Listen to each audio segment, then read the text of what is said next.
कहानी की शुरुआत होती है एक शांत रात से, जब एक पुलिस ऑफिसर जेफरी अपनी रेगुलर नाइट ड्यूटी कर रहा था। तभी दो जवान लड़के रायन और केविन उसके पास आए। दरअसल जेफरी ने ही रायन और केविन को यहाँ बुलाया था एक दुकान लूटने के लिए। उसके पास एक नक्शा भी था जिसमें वहाँ की लोकेशन थी। रायन, जो कि कोई भी ताला खोलने में माहिर था, बिना किसी दिक्कत के दुकान के अंदर घुस गया। फिर उसने जेफरी के दिए हुए उस नक्शे के हिसाब से दीवार के पीछे छुपा हुआ एक सेफ तोड़ दिया। सेफ खोलते ही अंदर उसे ढेर सारा कैश दिखाई दिया, लेकिन उस तिजोरी के अंदर मोशन सेंसर अलार्म भी था जो अब एक्टिवेट हो चुका था, जिसके बाद तुरंत पुलिस तक इस चोरी की खबर पहुंच गई। इसी वजह से अरेस्ट ऑर्डर आने में भी देर नहीं लगी। जेफरी ने तुरंत ऑर्डर्स को फॉलो किया क्योंकि वो चाहता था कि मौका वारदात पर कोई उससे पहले न पहुंच जाए। वहां आते ही उसने सबसे पहले अपनी ही गाड़ी पर 2 गोलियां चलाई। इसी दौरान केविन अचानक से दुकान से निकला और ये देखकर वो थोड़ा हैरान हो गया। इससे पहले कि केविन कुछ भी समझ पाता, अचानक से जेफरी ने केविन को गोली मार दी। इसके बाद जेफरी ने जिस बंदूक से अपनी गाड़ी पर गोलियां चलाई थी वो उसने केविन के पास रख दी और उस पर केविन के फिंगरप्रिंट भी ले लिए, ताकि ये साबित हो जाए कि जेफरी ने अपने बचाव में गोली चलाई थी और उसका मकसद केविन को मारने का नहीं था। रायन जैसे ही बाहर आया तो वो बहुत गुस्से में था और वो उस पुलिस वाले जेफरी को गालियां देने लगा, लेकिन जेफरी ने उसे बंदूक के दम पर दीवार से चिपका दिया और धमकी दी कि अगर कुछ भी बकवास की ना तो तेरी बीवी और बच्चे को मार दूंगा, समझा। अपने परिवार को खोने के डर से रायन चुप हो गया और अपने परिवार की सुरक्षा के लिए उसने सारे आरोप अपने ऊपर ले लिए। 10 साल बीत गए। रायन ने अपनी जेल की सारी सजा काट ली थी। जेल से निकलते ही उसका पुराना दोस्त फ्रैंक बाहर उसका इंतजार कर रहा था। फ्रैंक ने रायन की हिम्मत बढ़ाने के लिए कुछ बातें कही और फिर रायन को फिर से ताले तोड़ने की अपनी सुपर पावर का इस्तेमाल करने का ऑफर दिया। रायन थोड़ा झिझक रहा था क्योंकि जेल जाने की वजह से उसका लॉकस्मिथ का लाइसेंस रद्द हो गया था, लेकिन फ्रैंक ने उसके लिए पूरी दुकान एकदम रेडी कर रखी थी, उसकी दुकान से लेकर गाड़ी तक। और रायन ने झिझकते हुए काम शुरू कर दिया।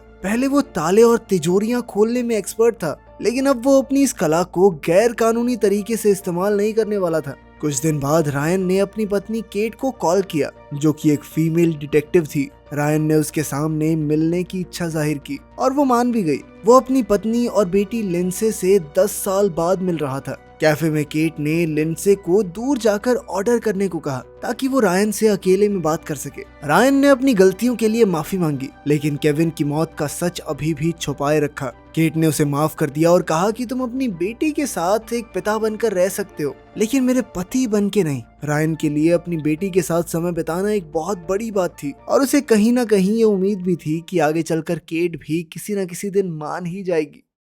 अगली सुबह फ्रैंक ने रायन को जगाया और काम पर जाने को कहा। रायन ने एक शानदार घर का ताला रिपेयर किया। वहाँ घर का मालिक गैरेट उससे मिला और बताया कि उसकी एक वर्कर अप्रैल ने उसे रायन के हुनर के बारे में बताया था। गैरेट ने रायन को एक इलीगल काम में इन्वॉल्व होने का ऑफर दिया, लेकिन रायन ने तुरंत ही मना कर दिया। काम से जब वो वापस वर्कशॉप पे लौटा तो उसने देखा कि वहाँ अप्रैल खुद उससे मिलने के लिए बैठी हुई थी। दरअसल अप्रैल केविन की बहन थी। अप्रैल ने उसे अपनी जिंदगी की परेशानियों के बारे में बताया। उसके पास पैसों की इतनी तंगी चल रही थी कि पैसे कमाने के लिए उसने क्या कुछ नहीं किया। उसे अब इस काली जिंदगी से बाहर निकलने के लिए एक बड़ी रकम की जरूरत थी। रायन अप्रैल की मदद करने को पूरी तरह तैयार था, लेकिन उसने साफ कह दिया कि मैं किसी भी तरह का गैर कानूनी काम नहीं करूंगा। अप्रैल को यह सुनकर गुस्सा आया कि मेरे भाई को तो मरवा दिया तूने, अब ज्यादा सुधरने का नाटक कर रहा है। उधर फ्रैंक ने ये सब कुछ सुन लिया था। उसने रायन को सलाह दी कि वो अप्रैल की बातों में ना आए। उसने कहा कि अगर इसके भाई की मौत के लिए तो खुद को कसूरवार भी मानता है तो पैसे देने के और भी रास्ते हैं। चाहे उसे केविन की मौत का कितना भी दुख क्यों ना हो, वो गलत रास्ते पर नहीं चल सकता।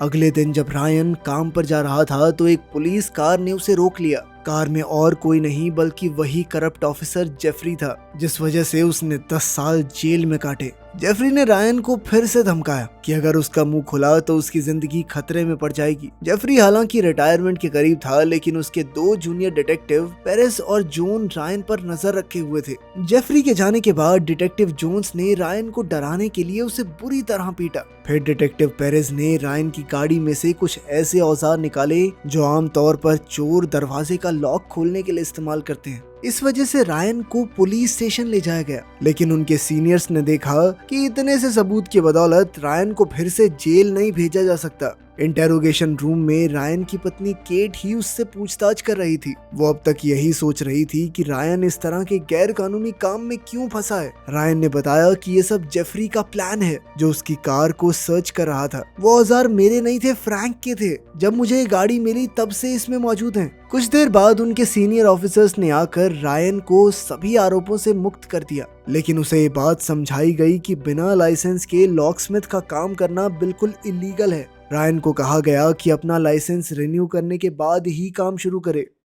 वहीं पुलिस स्टेशन में जेफरी की रिटायरमेंट पार्टी चल रही थी और उसने केट को अपने ऑफिस बुलाया, उसे एक ग्लास वाइन दी और कहा कि केट को डिपार्टमेंट हेड बनना चाहिए। जेफरी चाहता था कि केट बाकी दो जूनियर्स की तरह रायन पर नजर रखे, ताकि रायन को सच सामने लाने से रोका जा सके। दूसरी ओर रायन अपनी ताले खोलने की स्किल्स को प्रैक्टिस कर रहा था और ये साफ था कि वो अब भी इसमें माहिर है। तभी उसे केट का कॉल आया। केट ने उसे अपनी बेटी लिंडसे को स्कूल से वापस लाने को कहा, क्योंकि उसे एक जरूरी जगह जाना था। रायन अपनी बेटी से मिलने के लिए बहुत उत्सुक था, इसीलिए वो बिना देरी किए स्कूल पहुंच गया। उसने लिंडसे को वहां से पिक किया और फिर उसके साथ पार्क में बैठकर लंच किया। बातों बातों में लिंडसे ने रायन से उसके काम के बारे में पूछा और कहा कि वो एक बार उसे कोई लॉक खोल के दिखाए। उसकी बेटी ने शायद पहली बार उससे कुछ मांगा था। रायन उसे अपनी वर्कशॉप ले गया और ताले खोलने की कुछ ट्रिक्स दिखाई। हैरानी की बात ये थी कि लिंडसे पहली ही बार में ताला खोलने में कामयाब हो गई। शाम को रायन ने लिंडसे को पार्टी में छोड़ा, जहां केट भी थी। वो पार्टी दरअसल जेफरी की रिटायरमेंट पार्टी थी, जहां केट ने उसे बताया कि अब वो डिपार्टमेंट हेड बन गई है। थोड़ी देर बाद जेफरी आया और रायन को फिर से धमकाने लग गया। रायन ने पलटकर कुछ कहा नहीं, अपनी कार का दरवाजा बंद किया और वहां से निकल गया। वर्कशॉप वापस आने पर अप्रैल वहां उसका इंतजार कर रही थी। मौका मिलते ही वो फिर से अपनी परेशानियों का पिटारा खोल के बैठ गई। दरअसल उसका बॉस जैरेट एक अमीर रियल एस्टेट बिल्डर था, जो उसे अपने बिजनेस के लिए कुछ भी करने को मजबूर करता था। अप्रैल ने रायन को अपने निशान दिखाए, जो कि एक गुस्सैल कस्टमर ने उसे दिए थे। वो तो भाग भी नहीं सकती थी, क्योंकि अगर डील खराब हुई तो उसे फिर किसी खतरनाक आदमी के पास भेज दिया जाएगा। उसे बहुत सारे पैसे चाहिए थे अपनी जिंदगी बदलने के लिए। रायन को अप्रैल की परेशानियां देखकर बहुत दुख हुआ और आखिरकार वो उसकी मदद करने के लिए राजी हो गया। अगले दिन अप्रैल ने रायन को जैरेट के उस घर की लोकेशन बताई जहां कल रात को पार्टी होगी। रायन को बस जैरेट के ऑफिस में घुसकर पैसे निकालने थे। पुलिस स्टेशन में केट, जो कि अब डिपार्टमेंट हेड बन चुकी थी, एस्कॉर्ट्स के केस की फाइल देख रही थी, जिसे सही तरीके से हैंडल नहीं किया गया था। उसने हिसाब लगाया कि जेफरी ने जानबूझकर इस केस को दबाए रखा था। शाम को जैरेट की पार्टी शुरू हुई। खास मेहमानों में बिजनेसमैन, सरकारी अफसर और कुछ पुलिस वाले भी मौजूद थे। रायन मास्क पहनकर छुपते छुपाते अंदर पहुंच गया। अप्रैल ने भी रायन को देख लिया था, इसलिए सबका ध्यान भटकाने के लिए वो जानबूझकर एक वेटर से टकरा गई। सबका ध्यान अप्रैल की तरफ चला गया और रायन ऑफिस की ओर बढ़ गया, लेकिन जेफरी भी इस पार्टी में मौजूद था और उसकी नजर रायन पर पड़ चुकी थी। रायन को ऑफिस में एक बैग मिला जिसमें बहुत सारे पैसे थे। यहाँ तो उसे तिजोरी तोड़ने की जरूरत भी नहीं थी, लेकिन काम इतना आसान नहीं था, क्योंकि वहाँ जेफरी पहले ही पहुंच चुका था। एक दूसरे को देखते ही उन दोनों के बीच हाथापाई शुरू हो गई और मौका मिलते ही रायन ने उसकी बंदूक छीन ली, लेकिन वो गोली चला नहीं सकता था, क्योंकि आवाज सुनते ही पार्टी में मौजूद बाकी पुलिस वाले आ जाएंगे। इस वक्त जेफरी को मारने का मतलब था जेल वापस जाना। रायन बैग लेकर वहां से भाग गया, लेकिन कुछ गार्ड्स ने उसे रोक लिया, जिसके बाद रायन अप्रैल के सर पर बंदूक रखकर पार्टी से निकल गया। जब वो दरवाजे तक पहुंचा तो उसने अप्रैल को आगे धकेल दिया और खुद दीवार के ऊपर से कूद गया। प्लान कामयाब हुआ और रायन बच निकला। अब जैरेट को जेफरी पर बहुत गुस्सा आ रहा था, क्योंकि उसे पार्टी में सिक्योरिटी देखने के लिए बुलाया गया था, लेकिन फिर भी वो चोरी को रोक नहीं पाया। जेफरी ने ठान लिया कि वो चोर को ढूंढकर सारे पैसे वापस लाकर रहेगा। वर्कशॉप में रायन ने सारा पैसा फ्रैंक की तिजोरी में छुपा दिया। उसने अप्रैल को फोन किया, पर उसने फोन नहीं उठाया। अब रायन को अप्रैल की चिंता हो रही थी, तो उसने सोचा कि उसके घर जाकर चेक कर लेता हूँ। लेकिन अप्रैल के घर में सब कुछ बिखरा हुआ, टूटा फूटा पड़ा था और साथ ही अप्रैल भी गायब थी। रायन को लग रहा था कि किसी ने उसे किडनैप कर लिया है। उधर केट के घर तानिया नाम की एक औरत आई, जो अप्रैल के साथ काम करती थी। उसने एक पेन ड्राइव दी जिसमें जैरेट के गुनाहों के सबूत थे, कुछ ऐसी फोटोज वीडियोस जिनसे ये साबित होता था कि जेफरी, पेरेज और जोन्स ये तीनों भी इसमें शामिल थे। फ्रैंक अपनी तिजोरी में मौजूद सारा पैसा देख चुका था, इसीलिए जैसे ही रायन वापस आया तो फ्रैंक बहुत गुस्से में था। रायन ने उसे समझाने की कोशिश की कि मेरे पास कोई और रास्ता नहीं था, क्योंकि वो अप्रैल का दर्द बर्दाश्त नहीं कर पा रहा था। वो अपने आप को उसका गुनहगार मानता था कि मेरी वजह से ही इसका भाई मारा गया, तभी ये आज इस हालत में है। फ्रैंक ने उसे अप्रैल की जिंदगी में दखलंदाजी करने से मना किया और कहा कि उसे केट को सच्चाई बता देनी चाहिए, लेकिन रायन ने ऐसा करने से मना कर दिया। उसे डर था कि जेफरी उसकी पत्नी और बेटी को नुकसान पहुंचा सकता है। जिस पुलिस स्टेशन में वो काम करती है वहां भी जेफरी के लोग मौजूद हैं। थोड़ी देर बाद जब रायन बैग में पैसे भर रहा था तो उसके पास केट आ गई। रायन ने जल्दी से बैग छुपा दिया। केट रायन से अप्रैल की सच्चाई जानने आई थी और वो ये भी जानना चाहती थी कि आखिर 10 साल पहले हुआ क्या था, रायन जेल क्यों गया। रायन सच बताना चाहता था, लेकिन ऐन मौके पर वो रुक गया और उसने फिर से सारी जिम्मेदारी अपने ऊपर ले ली। उसने अप्रैल के बारे में भी कुछ खास नहीं बताया। उधर ऑफिस में केट ने सारे सबूत एक एनवेलप में जमा करके अपने सीनियर्स को दे दिए, लेकिन उन्होंने हिसाब लगाया कि इतना काफी नहीं होगा। अगर वो इन करप्ट पुलिस वालों को सजा दिलाना चाहते हैं तो एक गवाह की जरूरत पड़ेगी, क्योंकि टिमी खुद एक एस्कॉर्ट थी, इसलिए कोर्ट में कोई उस पर विश्वास नहीं करेगा। इसलिए केट को कुछ भी करके एक गवाह ढूंढना होगा। उसी रात रायन फिर से जैरेट के घर गया। वो गार्ड से छुपते छुपाते अंदर पहुंच गया। रायन ने जैरेट को ऑफर दिया कि अगर जैरेट अप्रैल को छोड़ देगा तो रायन उसे चोरी किया हुआ पूरा पैसा वापस लौटा देगा। जैरेट ने साफ इनकार कर दिया कि मुझे नहीं पता अप्रैल कहाँ है, लेकिन रायन को यकीन था कि जैरेट ने ही अप्रैल को छुपा रखा है। उनकी बातें जल्द ही लड़ाई में बदल गई और जैरेट ने अचानक से रायन पर हमला कर दिया। पर रायन भी कोई कच्चा खिलाड़ी नहीं था। उसने जैरेट को बहुत पीटा और उसका सर पानी में डुबोकर उससे पूछने लगा कि बता अप्रैल कहाँ है। आखिरकार जैरेट ने बता ही दिया कि अप्रैल जेफरी के पास है। ये सुनते ही रायन अप्रैल को बचाने निकल पड़ा, लेकिन तभी हम देखते हैं कि जेफरी और अप्रैल तो गाड़ी में ही बैठे हुए थे और वो रायन को वहां से निकलते हुए देख रहे थे। असल में अप्रैल और जेफरी ने मिल के रायन को फंसाने का प्लान बनाया था। अप्रैल का मदद मांगना, अपनी परेशानियां बताना सब कुछ झूठ था, ताकि रायन फिर से चोरी करने को राजी हो जाए। दरअसल वो अपने भाई केविन की मौत का बदला लेना चाहती थी, क्योंकि उसे लगता था कि उसका गुनहगार रायन है, जबकि असलियत में जिसके साथ मिलकर वो काम कर रही थी उसने उसके भाई को मारा था।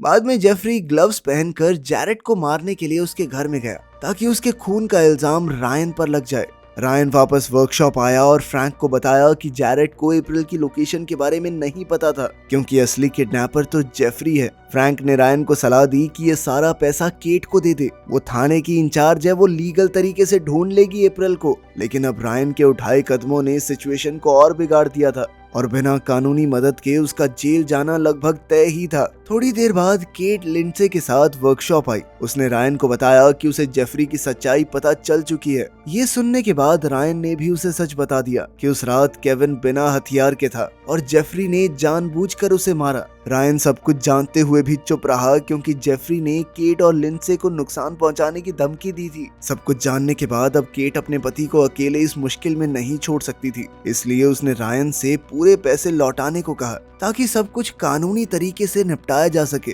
रायन वर्कशॉप में फ्रैंक के साथ ही रहा, क्योंकि उसे लिंडसे का ध्यान रखना था। इसी बीच जेफरी के आदमी डिटेक्टिव पेरेज और जोन्स अपने सीनियर के ऑफिस में घुस गए, जहां उन्हें वो पेन ड्राइव मिली जिसमें उनके खिलाफ सारे सबूत थे। अगर ये सब कुछ कोर्ट पहुंच गया तो उनके लिए बहुत बुरा होने वाला था। दूसरी ओर जेफरी और अप्रैल ने एक होटल में चेक इन किया। तभी जेफरी को जोन्स का कॉल आया। जोन्स ने उसे पूरी सिचुएशन के बारे में बताया कि कैसे उनके खिलाफ बहुत सारे सबूत मौजूद हैं और ये पेन ड्राइव उनके सीनियर्स को केट ने दी थी। ये खबर सुनकर जेफरी गुस्से से पागल हो गया। वो तीनों प्लान बनाने लगे कि केट, रायन और जो भी लोग इस केस में इन्वॉल्व हैं उन सबको मारकर पैसा लेके शहर से भाग जाएंगे। जेफरी के इरादे सुनकर अप्रैल को अपने फैसले पर पछतावा होने लगा। उसे सिर्फ रायन से बदला लेना था, किसी और बेगुनाह की जान नहीं। अब उसने सोच लिया था कि वो इन करप्ट पुलिस वालों का साथ नहीं देगी। उसने जल्दी से रायन को फोन करके बताया कि ये लोग तुम्हें और केट को मारने की बात कर रहे हैं, जल्दी से वहां से निकल जाओ। लेकिन तब तक बहुत देर हो चुकी थी। पेरेज रायन के ठिकाने तक पहुंच चुका था और उसने रायन को देखते ही उसकी लात में गोली मार दी। तभी पीछे से फ्रैंक ने उन दोनों ऑफिसर्स पर गोलियां चलाई और जोन्स को गोली लग गई, जिस वजह से उसकी मौके पर ही मौत हो गई। अपने साथी की मौत से गुस्साए पेरेज ने फ्रैंक को भी गोली मार दी। इसके बाद पेरेज ने लिंडसे पर बंदूक तानकर रायन को सारा पैसा देने को कहा, लेकिन पैसे तो केट पहले ही लेकर जा चुकी थी। रायन के पास कोई दूसरा रास्ता नहीं था सिवाय पेरेज को समझाने के। उसने ऐसा ही किया और अपना हथियार नीचे रख दिया। उधर केट को अपनी गाड़ी में शूटिंग की खबर सुनाई दी। खबर सुनते ही उसने अपनी गाड़ी वर्कशॉप की तरफ घुमा दी, लेकिन उसे आने में देर हो गई थी। पेरेज लिंडसे को बंदी बनाकर अपने साथ ले गया था। थोड़ी देर बाद जेफरी ने रायन को कॉल किया और उसकी बेटी के बदले में पैसों की डिमांड की। इस बार रायन ने केट से मदद मांगी। उन्होंने प्लान बनाया कि केट लिंडसे को बचाने पर ध्यान देगी और रायन सीधे तौर पर सारा पैसा जेफरी को पकड़ा देगा। पेरेज ने होटल रूम में पहुंचकर लिंडसे को एक टेबल के साथ हथकड़ी से बांध दिया। उधर रायन जेफरी से मिला। दोनों बंदूक लेकर आमने सामने खड़े थे। जेफरी ने उसे अपनी बंदूक दिखाते हुए पैसों की डिमांड की। रायन चाहता था कि केट को अपना काम करने के लिए थोड़ा और समय मिल जाए, इसी वजह से वो वहाँ पर थोड़ा टाइम पास करने लगा। उसने कहा कि पहले मैं लिंडसे को देखना चाहता हूँ, लेकिन जेफरी ने इसके लिए मना कर दिया और उसने रायन को अपनी बंदूक दूर फेंकने को कहा। उधर लिंडसे अपनी हथकड़ी खोलने की पूरी कोशिश कर रही थी और अपने पिता के सिखाए हुए तरीकों का इस्तेमाल करके वो आजाद भी हो गई। इसके बाद वो चुपके से दरवाजा खोलकर बाहर निकल आई, लेकिन तभी पेरेज ने उसे देख लिया और उसके पीछे भागा। एन मौके पर केट भी वहां पहुंच गई और उसने मौका मिलते ही पेरेज को गोली मार दी। उसने लिंडसे को गाड़ी में बैठाकर कहा कि मेरे या अपने पापा के अलावा किसी और के लिए दरवाजा मत खोलना। वहीं मीटिंग पॉइंट पर रायन अपनी बंदूक दूर फेंक के सरेंडर कर चुका था। जेफरी सिर्फ पैसे लेकर जाने के मूड में नहीं था, वो रायन को मारने ही वाला था कि तभी अप्रैल वहां आ गई और उसने रायन की फेंकी हुई गन से जेफरी को गोली मार दी। लेकिन अप्रैल के मन में अभी भी रायन के लिए बहुत नफरत थी। वो रायन पर गोली चलाने ही वाली थी कि तभी केट वहां पहुंच गई और उसने अप्रैल को पूरी सच्चाई बताई। अप्रैल को इस बात का गुस्सा था कि अगर उस दिन रायन केविन को चोरी करने के लिए ना बुलाता तो आज उसका भाई जिंदा होता और उनकी जिंदगी कुछ और ही होती। रायन ने भी अपनी इस गलती को माना। केविन उसका भी बहुत अच्छा दोस्त था और उसे बहुत दुख था केविन की मौत का। रायन को इतना पछताते हुए देखकर अप्रैल का दिल पिघल गया और उसने अपनी बंदूक नीचे कर दी। खैर जल्द ही पुलिस वहां पहुंच गई और अप्रैल को पुलिस स्टेशन ले जाया गया। वहीं दूसरी तरफ रायन की हर तरफ वाहवाही हो रही थी क्योंकि उसने करप्ट पुलिस वालों के गुट का पर्दाफाश कर दिया था। अगले दिन केट को उसकी बहादुरी के लिए प्रमोट करके लेफ्टिनेंट बना दिया गया। आखिरकार 10 साल की जुदाई के बाद अब रायन अपने परिवार के साथ खुशी खुशी रहने लगा। वीडियो पसंद आई तो लाइक कर देना, चैनल को सब्सक्राइब कर लेना। मिलते हैं अगली वीडियो में।